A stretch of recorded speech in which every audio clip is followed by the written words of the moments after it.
Blaine Bishop here, former Tennessee Titan, and revisiting with Les Whitley on managing chronic pain. And man, do I have chronic pain all the time.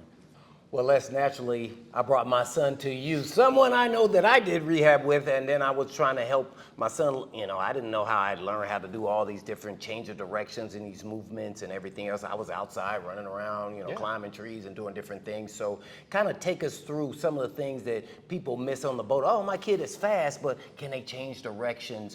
Do they need a lot more work on mobility? And I had you assess him to help me then get him to where he needed to be.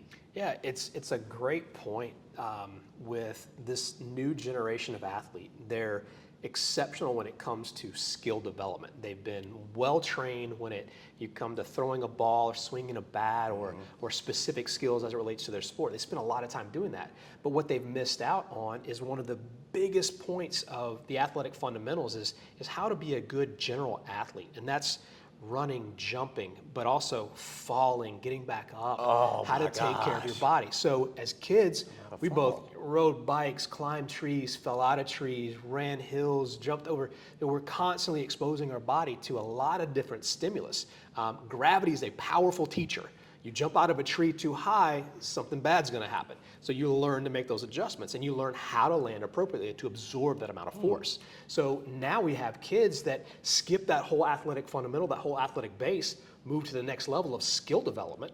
And without that, they're gonna be limited as how far they can go, either through their actual force production, their strength, their speed, or their ability to be resilient, and they'll start to have these overuse injuries that start to pop up. So, for example, in your son coming in, it's not unlike, and again, was at a higher level, so it was a lot easier to be able to assess that.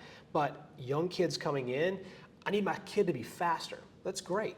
So how fast are they? So we began that assessment process. At TOA, we've got a great set of resources with our training staff, our coaches, our clinicians, to be able to look at it and find out, number one, is there dysfunction, is there injury that we're dealing with, and kind of walk them through that continuum. And so when we get to the training side of things, our performance coaches are able to watch them move to assess where they are and then where they need to be in regard to performance. So for example, if I have a young child coming in, 10, 11, 12 years old, they need to be faster. Well, let's watch them run.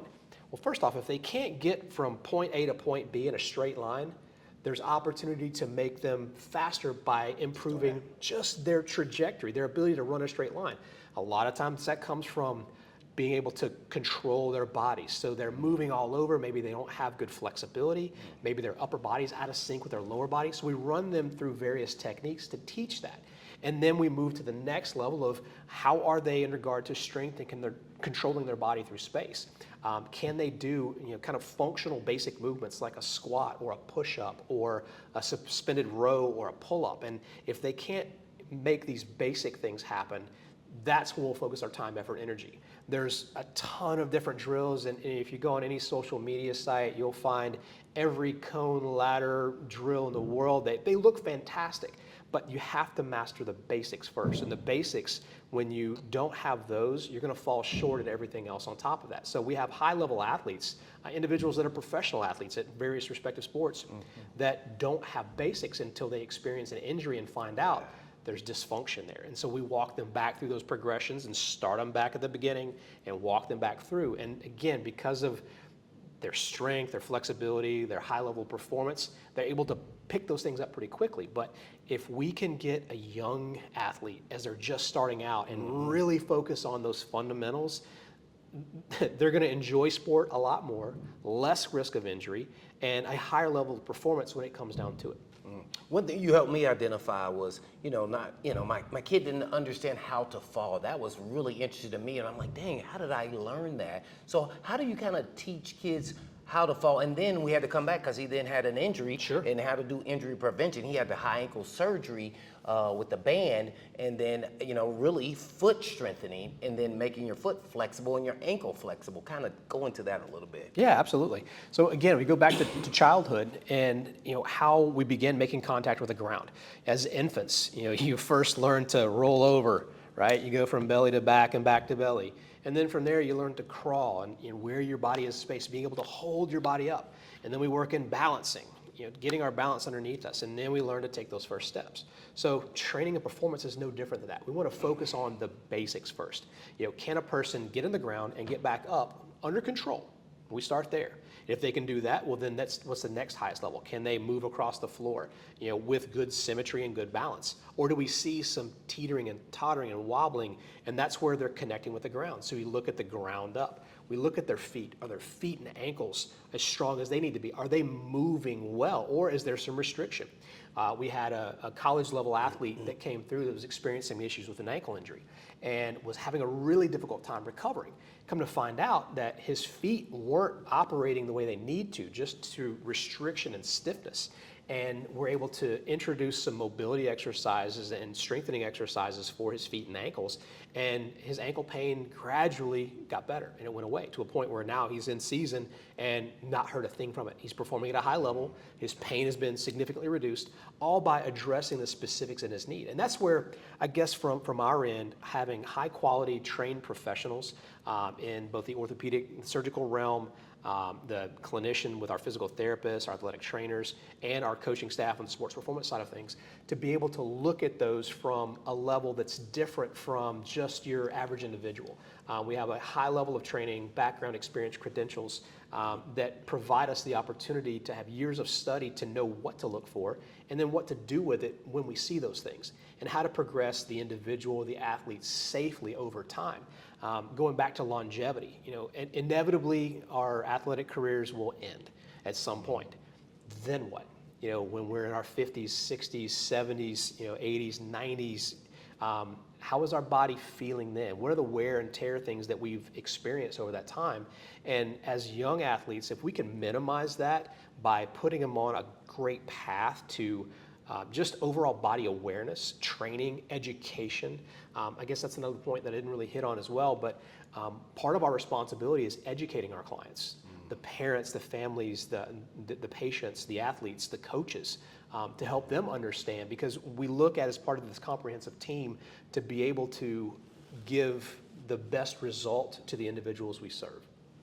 No doubt about it. That's why I've been with you guys since I've had all, my surgeries and injuries and everything else, and that led me to bringing my family through there to make sure. But kind of take us through, and when I was doing all my rehabs, like what that process is like, and a thorough process, and the mental side of that process that you have to, after you have an injury, and then now maybe you have surgery in the rehab. I learned so much about my body at that time, and then kind of implemented it as an actual player to Sure. do it, year round. So kind of go through that whole platform of, injury prevention to now when you have rehab and the mental side of that, and what all it takes to go through that. Definitely.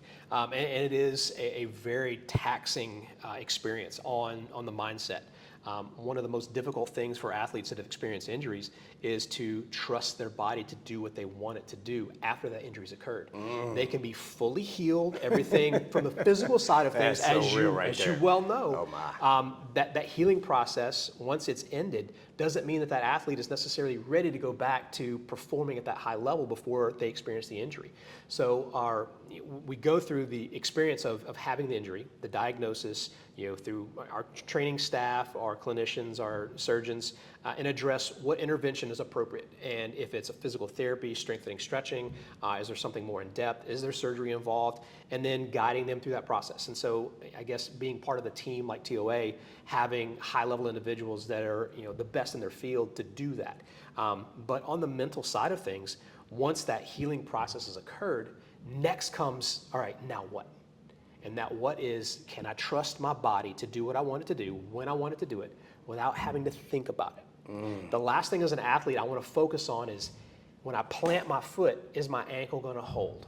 Because I'm not thinking about the play that it's happening. And athletic endeavors aren't just one event. It's a series of events that happen at a very high speed. As you well know, the higher level of athlete, the faster the speed is, the shorter those decision-making times are. So But here's what I would do real quick, but I would just take another step and just play with the other leg, and then that would put me in a bad spot as That's a it. DB. It would really, I'm a step behind now because I didn't believe that I could plan on that ankle or that knee that I had surgery on this particular play because it wasn't feeling good and I didn't have confidence in it. And that's part of the relationship. So understanding and having a dialogue and having a conversation. So when they're going through that rehab process, engaging them and understanding, hey, how does that feel?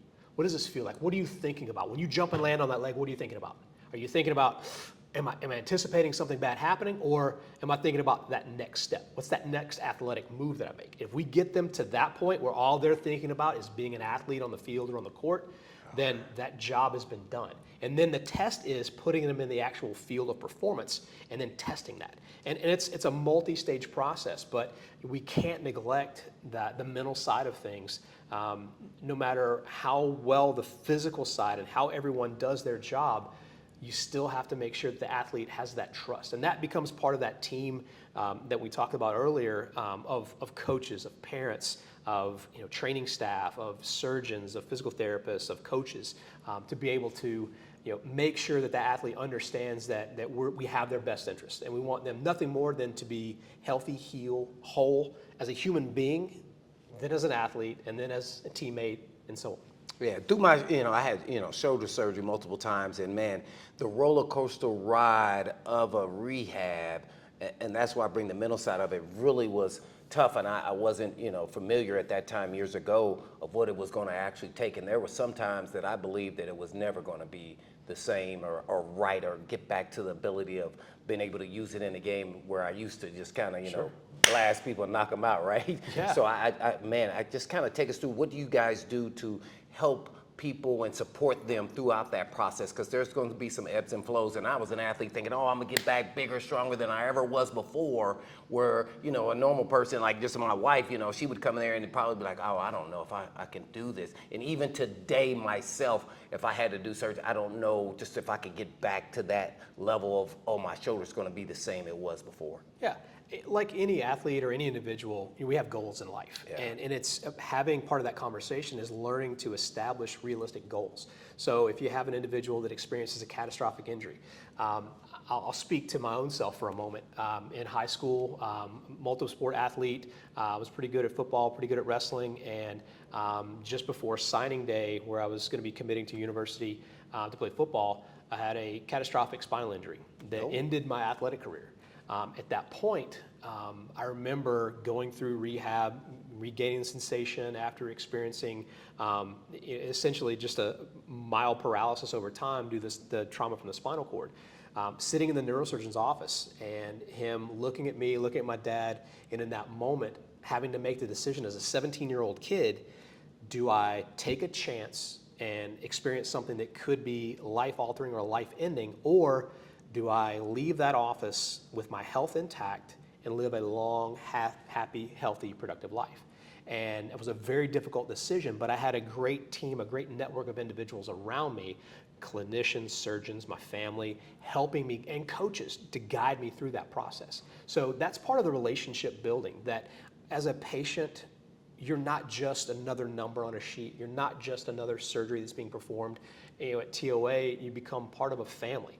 And we are moving into where we have to look at the individual as a whole, from if there is an injury or they're looking to change or alter something about physical performance or their ability to move freely.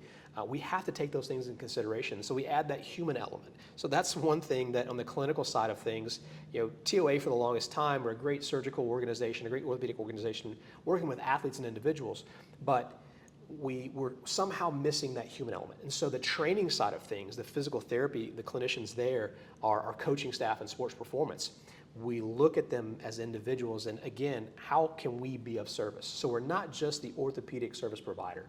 We provide training services for overall just general health and fitness, but also injury prevention, post-rehab. So you finished rehab, now what? That return to sport. So there's a whole phase there. But again, from my perspective, it's about the individual building those relationships that extend just beyond the treatment of a particular injury, but how that individual is in life from that point forward. And this is why I love TOA. I've been with them from the beginning to the end to now my family, because they are family. And I'm sure Les gets tired of me texting them and asking them questions all over the place. But yeah, you know, even today I'm still rehabbing my body to make sure that I stay fit and healthy throughout the rest of my journey in my life. So I definitely respect and man, they are part of my family at TOA and the Bishops, and that's how you'll feel if all you have to do is just go look them up at TOA.com.